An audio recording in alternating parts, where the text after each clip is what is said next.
এবারও all out cricket পাকিস্তানের মেয়েদের।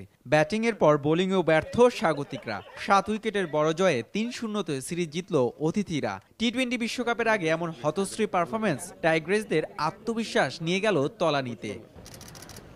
যদিও শেষ ম্যাচে মেয়েরা প্রতিশ্রুতি দিয়েছিল জয়ের ঠিকানায় নোঙর ভিড়াবে, কিন্তু শুরুতেই সেই শেষের গল্প।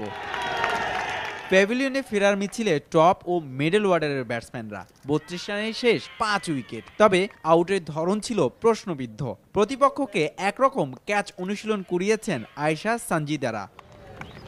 তবে সবার মাঝে এ ম্যাচেও ব্যতিক্রম রুমানা আহমেদ। গেল 2 ম্যাচে সর্বোচ্চ ইনিংস খেলার পর এদিনও খেলেছেন বাংলাদেশের হয়ে সর্বোচ্চ 25 রানের ইনিংস। লেট অর্ডারে ফাইমার 14 রানের কল্যাণে মোটে 77 রানের পুঁজি পায় টাইগ্রেসরা। এই পুঁজি মোটেও যথেষ্ট ছিল না প্রতিপক্ষ পাকিস্তানের জন্য।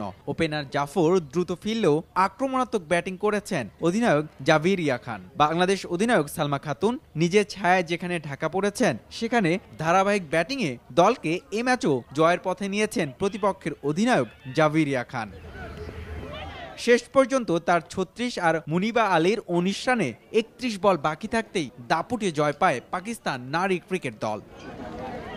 120 বলের ম্যাচে 74টি ডট বল, অর্থাৎ এ কটি বলে কোনো রানই নিতে পারেনি বাংলাদেশের মেয়েরা।